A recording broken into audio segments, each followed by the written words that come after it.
Welcome to dream design. So ஸ்கெட்சில் twelve number 5 பார்த்துட்ருக்கோம். So நான் டாப் லைன் ஸ்கெட்சுன்னு கொடுத்துட்டேன். ஸோ இப்போ பார்த்தீங்கன்னா கன்வெர்ட் என்ட்ரிஸ் நான் அப்புறமா சொல்கிறேன்ட்டு சொல்லியிருந்தேன் இல்லையா. ஸோ இப்போ கன்வெர்ட் என்ட்ரிஸ்னால் என்னென்னு பார்த்துடலாம். ஸோ இப்போ பார்த்தீங்கன்னா கன்வெர்ட் என்ட்ரிஸ்ன்றது 3Dயிலேருந்து நம்ம அப்படியே கன்வெர்ட் பண்ணி ஒரு பிளேனில் எடுக்கலாம். அப்படி இல்லை அப்படின்னா நம்ம ஒரு பிளேனில் இப்போ நான் ஜஸ்ட் இந்த பிளேனில் ஒரு லைன் ட்ரா பண்ணிக்கிறேன். ஒரு ரேண்டம் லைன் தான் ட்ரா பண்ணுறேன். ரேண்டமாக லைன் ட்ராயிங் பண்ணிட்டு ஸோ நான் அது க்ளோஸ்டு ப்ரொஃபைலாக கொடுத்துட்றேன். க்ளோஸ் ப்ரொஃபைலாக கொடுத்தக்கப்புறம் இப்போ நம்ம என்ன பண்ணுறோம்னா இதிலே இந்த ப்ரொஃபைலு ஆக்சுவலாக இருக்குது பார்த்திங்கன்னா டாப் லைனில் இருக்குது. உங்களுக்கு பார்த்தீங்கன்னா தெரியும். ஸோ இப்போ டாப் லைனு நான் இருங்க ட்ராக் பண்ணி காட்டுறேன். இப்போ பார்த்தீங்கன்னா டாப் லைனில் நம்ம இந்த ஸ்கெட்ச் வந்து ட்ரா பண்ணியிருக்கோம். ஸோ இதே வந்து இன்னொரு பிளேனில் நம்ம என்ன பண்ணுறோம்னா இன்னொரு பிளேனில் இதே ஸ்கெட்சு வந்து நமக்கு வேணும். அப்படியே நம்ம என்ன பண்ணோம்னா இதை காப்பி பண்ணணும் அப்படின்னா என்ன பண்ணலாம் அப்படின்றத பார்க்கலாம். ஸோ நான் ஸ்கெட்சை விட்டு வெளியில் வந்துடுறேன். ஸோ எக்ஸிட் ஸ்கெட்ச் வந்தாச்சு. ரெஃபரன்ஸ் ஜாமெண்ட்ரியில் பிளேனை ஆட் பண்ணிக்கிறேன். ஸோ நான் இதை பற்றி எப்படின்னு டீட்டெயிலாக சொல்கிறேன். இன்கேஸ் உங்களுக்கு தெரியலனா நான் ஒரு எக்ஸாம்பிளுக்காக தான் சொல்கிறேன். நான் ஒரு பிளேன் புதுசாக ஒரு பிளேன் க்ரியேட் பண்ணுறேன். ரெஃபரன்ஸ் டு டாப் லைன்னு கொடுத்துறேன். இப்போ பார்த்தீங்கன்னா டாப் லைன்லேருந்து ஒரு கேப் இவ்வளோ தூரம் தள்ளி ஒரு பிளேன் க்ரியேட் ஆகிருக்கு. நான் எவ்வளோ டிஸ்டன்ஸுங்கிறத இங்கே டிஃபைன் பண்ணுறேன். நான் ஜஸ்ட் ஒரு 20 mm கொடுத்துட்டேன். ஸோ பார்த்தீங்கன்னா இந்த ரெண்டு பிளேனுக்கு நடுவில் ஒரு 20 mm இருக்கும். ஸோ அந்த ஸ்கெட்சு அதுலேருந்து ஒரு 20 mm டாப்பில் வந்து ஒரு பிளேன் ஒன்று க்ரியேட் ஆகிருக்கு. ஸோ இப்போது இந்த மாதிரி பிளேனில் இந்த ட்ராயிங்கை அப்படியே எக்ஸாக்டாக எப்படி காப்பி பண்ணுறது? ஏன்னா நம்ம அந்த பிளேனில் ட்ரா பண்ணியிருக்கோம். நமக்கு இந்த பிளேனில் அப்படியே வேணும் அப்படின்னா எப்படி காப்பி பண்ணுறது அப்படின்னா அதுக்கு தான் கன்வெர்ட் என்ட்ரிஸ்ன்றது யூஸ் பண்ணுறோம். ஸோ நம்ம இப்போ இல்லை அப்படி நார்மலாக ட்ரா பண்ணோம்னா திரும்ப போய் எப்பயும் போல் லைன் எடுத்து ட்ரா பண்ணணும். இது நான் ஜஸ்ட்டு நார்மல் லைனுங்கிறனால ஒன்றும் இஷ்யூ இல்லை.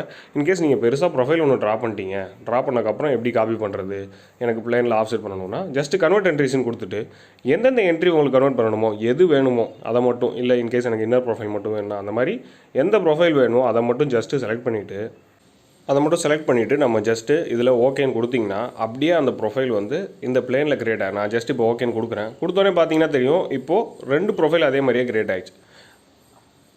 ஸோ கன்வெர்ட் என்ட்ரிஸ்ன்றது இது மாதிரி நமக்கு எந்த ஒரு பேக்ரவுண்டில் இருக்கிறத அப்படியே நம்ம ஒரு பிளேன் க்ரியேட் பண்ணி அந்த பிளேன்லேயோ அப்படி இல்லை நமக்கு பின்னாடி இருக்க ஆப்ஜெக்ட்லேருந்து ஒரு பிளேன்லேயோ ஒரு ஸ்கெட்சாக க்ரியேட் பண்ணுறதுக்கு கன்வெர்ட் என்ட்ரிஸ் யூஸ் ஆகும். ஸோ பார்த்தீங்கன்னா தெரியும் ரெண்டு பிளேன் இருக்குது. ரெண்டு பிளேன்லேயும் அதே மாதிரி ஸ்கெட்சு க்ரியேட் ஆகிருக்கு. ஸோ இப்போ இது உங்களுக்கு இன்னும் நல்லா புரியணும் எப்படி வந்திருக்குங்கிறது பார்க்கணுன்னா நம்ம ஜஸ்ட்டு எக்ஸ்ட்ரூடர் அப்படின்னா என்னன்றது பார்த்துடலாம். நான் என்ன பண்ணுறேன்னா ஃபஸ்ட்டு பிளேன் இருக்கு இல்லையா, டாப் லைனில் இருக்க ஸ்கெட்சை ஜஸ்ட்டு எக்ஸ்ட்ரூடுன்னு கொடுக்குறேன். எக்ஸ்ட்ரூடுன்றதெல்லாம் நம்ம 3Dயில் ட்ராயிங்கில் பார்க்கலாம். பட் இருந்தாலும் இப்போ ஒரு எக்ஸாம்பிளுக்காக நான் காட்டுறேன். ஸோ எக்ஸ்ட்ரூடுன்றது என்னென்னா நம்ம ஒரு ப்ரொஃபைல் க்ளோஸ்டு ப்ரொஃபைலாக இருந்துச்சுன்னா அதை அப்படியே நம்ம திக்னஸ் கொடுத்து ஒரு பார்ட்டாக வந்து க்ரியேட் பண்ணலாம். ஸோ இந்த மாதிரி தான் வரும். எக்ஸ்ட்ரூடுன்றது நான் ஃபஸ்ட்டு என்ன பண்ணுறேன்னா டாப் லைன் செலக்ட் பண்ணிட்டேன். அந்த ஸ்கெட்சை செலக்ட் பண்ணிவிட்டு எக்ஸ்ட்ரூட் கொடுத்தோன்னே ஸோ டாப் சைடு வந்திருக்கு. இதை பற்றி நம்ம டீட்டெயிலாக அடுத்த டுட்டோரியலில் பார்க்கலாம். ஸோ பார்த்தீங்கன்னா இதில் இத்தனை ஆப்ஷன் இருக்குது. Blind, up to the vertex, surface அப்படின்னு இருக்குது. நான் இப்போ அப் டு சர்ஃபேஸும் கொடுக்குறேன். ஏன் சர்ஃபேஸும் கொடுக்குறேன்னா எனக்கு அதுக்கு அடுத்து இந்த ப்ரொஃபைல் இருக்குது. இந்த ப்ரொஃபைல் வரைக்கும் வேணும் அப்படின்னா நம்ம என்ன பண்ணுறோம்னா கொடுத்துறோம். ஸோ ரெண்டுமே சேமாக தான் இருக்குது. பார்த்தீங்கன்னா தெரியும் ஈக்குவலாக இருக்குது. நான் இந்த ப்ரொஃபைல் வரைக்கும் கொடுத்தேன். நம்மளோட செகண்ட் ஸ்கெட்ச் வரைக்கும் என்ன ஆயிடுச்சுன்னா இவ்வளோ தூரம் வந்துருச்சு. நம்ம மேக்ஸிமம் எக்ஸ்ட்ரூடுக்கு வந்து இந்த மாதிரி ரெண்டு பிளேன் க்ரியேட் பண்ணி சர்ஃபேஸாக க்ரியேட் பண்ண மாட்டோம். இன்கேஸ் நம்ம ஏதாவது லூஃப்டட் பாஸ்ன்னு சொல்லுவாங்க. ஆக்சுவலி லூஃப்டட் பாஸ் யூஸ் பண்ணுறோன்னா அதில் இந்த மாதிரி ப்ரொஃபைல் வந்து பண்ணுவோம். ஸோ இதை பற்றி நான் டீட்டெயிலாக அடுத்தடுத்த வீடியோவில் போடுறேன். 3D ஸ்கெட்சு பார்ட் மாடலிங்கில் நான் இதை பற்றி டீட்டெயிலாக சொல்கிறேன். இது லூஃப்டட் பாஸ்ன்னு சொல்லுவாங்க. நமக்கு வந்து ஒரு ரொட்டேஷனில் வரும். நம்ம ஒரு 4 பாயிண்ட் பிக் பண்ணுறோன்னா அதை பேஸ் பண்ணி அப்படியே ரொட்டேட் ஆகிட்டே வரும் ப்ரொஃபைலு. ஸோ நான் அதெல்லாம் எப்படின்றது டீட்டெயிலாக அடுத்தடுத்த வீடியோவில் சொல்கிறேன். ஸோ இப்போதைக்கு நம்ம டெலீட் பண்ணிக்கலாம். அடுத்தடுத்தது என்னென்னு பார்ப்போம். ஸோ ஸ்கெட்சில் இப்போ இந்த பிளேனை என்ன பண்ணிடலாம், டெலீட் பண்ணிடலாம். ஸோ நம்ம ஃபஸ்ட்டு ஒரு ப்ரொஃபைல் இருந்துச்சு இல்லையா, ஸோ அதெல்லாம் விசிபிளாக டிஸ்டர்ப் ஆகுறதுக்காக தான் நான் அதை டெலீட் பண்ணிட்டேன். ஸோ இப்போ நார்மல் 2 கொடுத்தாச்சு. நார்மல் 2 கொடுத்தக்கப்புறம் இந்த ஸ்கெட்சுக்கு போய்ட்டு எடிட் போயிடலாம். ஸோ இந்த ஸ்கெட்சு இன்கேஸ் உங்களுக்கு வேணும்னா ஸ்கெட்சில் போய்ட்டு ரைட் சைடில் எடிட்னு கொடுத்தீங்கன்னா அந்த ஆப்ஷன் வந்துடும். ஸோ இப்போ நம்ம கன்வெர்ட் என்ட்ரிஸ் என்னன்றதை பார்த்தாச்சு. இதுக்கு அடுத்துருக்க 2 ஆப்ஷன் நான் அடுத்தடுத்த டுட்டோரியலில் சொல்கிறேன். ஸோ அடுத்து நம்ம பார்க்க வேண்டியது மிரர் என்ட்ரிஸ் எல்லாமே பார்த்துட்டோம். மூவ் என்ட்ரிஸ் அப்படின்னு இருக்குது இல்லையா, மூவ் என்ட்ரிஸ்ன்றது எந்தெந்த என்ட்ரியை மூவ் பண்ணணுமோ அதை மட்டும் ஜஸ்ட்டு ட்ராக் பண்ணி செலக்ட் பண்ணிக்கிறேன். ஸோ பார்த்தீங்கன்னா இதெல்லாம் செலக்ட் ஆகிடுச்சு. அதில் ஃப்ரம் டூ அப்படின்னு கீழே இருக்குது பேராமீட்டர்ஸ்ன்னு இருக்குது இல்லையா, அதில் ஃப்ரம் டூன்னு இருக்குது. அதுக்கடுத்து வந்து எக்ஸ் பார் ஒய்ன்னு இருக்குது. ஸோ இந்த 2 ஆப்ஷனும் இருக்கும். இப்போ பாயிண்ட் செலக்ட் ஆகிடுச்சு. பாயிண்ட் இல்லை, நம்ம ட்ராக் பண்ணி ஃபுல்லாகவே செலக்ட் பண்ணிக்கலாம். ஸோ ஓவரால் ப்ரொஃபைல் வேணும். எதை பேஸ் பண்ணி அப்படின்ற பாயிண்ட்டுக்காக தான் கேட்குது. ஸோ நான் என்ன பண்ணுறேன்னா அந்த ஒரு பாயிண்ட்டை பிக் பண்ணுறேன். ஆக்சுவலி அந்த பாயிண்ட்டை பிக் பண்ணால் நமக்கு பேன் பண்ணுற மாதிரி அந்த ட்ராயிங் மட்டும் வரும். ஸோ அகைன் ட்ரை பண்ணலாம். ஸோ மூவ் கொடுத்துட்டேன், எல்லா ப்ரொஃபைலையும் செலக்ட் பண்ணிட்டேன். ஃப்ரம் டூன்னு இருக்குது. இல்லை XYனா நம்ம XY டிஃபைன் பண்ணணும், ஃப்ரம் டூ தான் கொடுக்கணும். இப்போ ஃப்ரம்லேருந்து ஒரு பாயிண்ட் பிக் பண்ணோன்னா நமக்கு டூ எங்கே வேணுமோ நம்ம ட்ராக் பண்ணி எடுத்துகிட்டு போய் வச்சுக்கலாம். அந்த மாதிரி தான் வரும் ஆக்சுவலி ஃப்ரம் டூன்றது. ஸோ இப்போ நான் என்ன பண்ணுறேன்னா ஒரு பாயிண்ட் பிக் பண்ணலாம். ஸோ அந்த பாயிண்ட் பிக் பண்ணிட்டேன். பாயிண்ட் பிக் பண்ணக்கப்புறம் பார்த்தீங்கன்னா நமக்கு அந்த பாயிண்ட்டை பேஸாக வச்சு நமக்கு வந்து ப்ரொஃபைலே சேஞ்ச் ஆகுது. ஸோ கீப் ரிலேஷன் கொடுத்துருந்தீங்கன்னா அந்த மாதிரி ரொட்டேஷன் ஆகும். இன்கேஸ் கீப் ரிலேஷன்ற இதை வந்து ஆரோ மார்க்கை வந்து எனேபிள் பண்ணி விட்டீங்க, டிசேபிள் பண்ணிட்டீங்கன்னா உங்களுக்கு என்ன ஆகுதுன்னா அப்படியே ப்ரொஃபைல் வந்து எங்கே வேணுமோ உங்களுக்கு மூவ் ஆகும். இன்கேஸ் கீப் ரிலேஷன் கொடுத்தீங்கன்னா உங்களுக்கு அந்த டிஃப்ரென்ஸ் தெரியும்னு நினைக்கிறேன். அந்த பாயிண்ட்டோட லைனை பேஸ் பண்ணி என்ன ஆகுதுன்னா ரிலேஷன்ஸ் வந்து சேஞ்ச் ஆகுது. அந்த ரெண்டு லைனுக்கான ஆங்கிளை வந்து சேஞ்ச் பண்ணாமல் ப்ரொஃபைல் எப்படி மூவ் ஆக முடியுமோ நமக்கு இன்கேஸ் இந்த ரெண்டு ஆங்கிள் மட்டும் சேஞ்ச் ஆகக்கூடாதுன்னா நீங்கள் இந்த மாதிரி கீப் ரிலேஷன் கொடுத்துட்டு அந்த பாயிண்ட் பிக் பண்ணி எடுத்துக்கலாம்.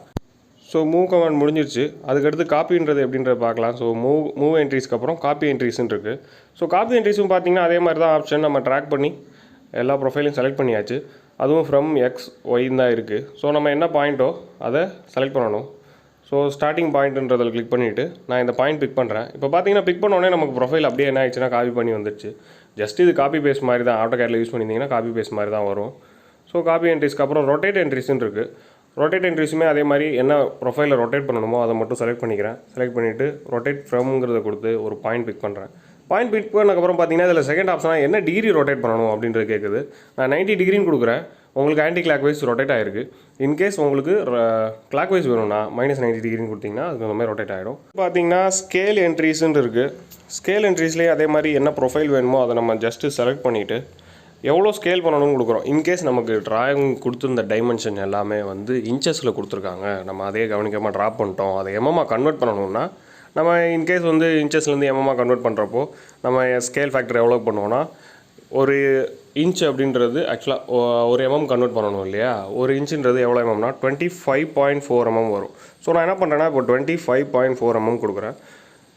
இன்கேஸ் நீங்கள் ட்ரா பண்ணியிருந்தது இன்ச்சஸில் இருந்த ட்ராயிங்கை ட்ரா பண்ணியிருக்கீங்க, அது நமக்கு எம்எம்மாக கன்வெர்ட் பண்ணணும் அப்படின்னா ஜஸ்ட் அப்படியே கொடுத்து கன்வெர்ட் பண்ணிக்கலாம்.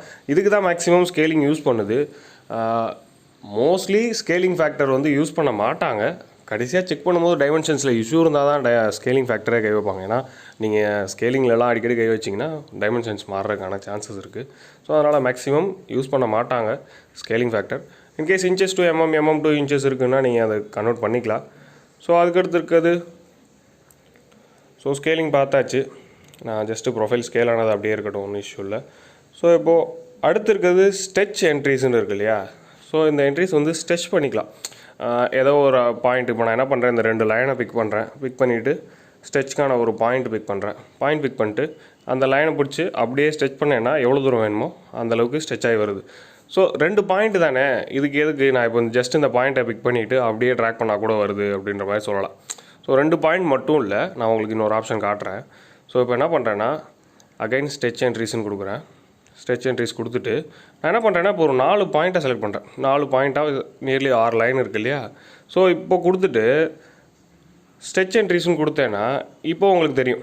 ஸோ அந்த ஒரு ப்ரொஃபைல் சேஞ்ச் ஆகாது. அதுக்கப்புறம் இருக்க பாட்டம் லைன் மட்டும் எப்படி ஸ்டெச் பண்ணணுமோ அதுக்கு தகுந்த மாதிரி ஸ்டெச் ஆகும். ஸோ இதுக்கு தான் ஸ்டெச் என்ட்ரிஸுங்கிறது யூஸ் ஆகுது. இது மேக்ஸிமம் நான் யூஸ் பண்ணுறது இல்லை. எவ்வளோ தூரம் யூஸாக இருக்குன்ற பாருங்கள் ஸ்டெச் என்ட்ரிஸ் வரைக்கும். ஸோ இதில் இருக்கிறது ஃபுல்லாகவே பார்த்தாச்சு. ஸோ அதுக்கடுத்து இருக்கிறதெல்லாம் பேலன்ஸ் அடுத்தடுத்த டுட்டோரியலில் பார்க்கலாம். யாருக்கு வேணுமோ ஷேர் பண்ணுங்கள். இன்கேஸ் உங்களுக்கு யூஸ்ஃபுல்லாக இருந்துச்சுன்னா லைக் பண்ணுங்கள் அண்ட் சப்ஸ்கிரைப் பண்ணுங்கள் கைஸ். தேங்க்யூ.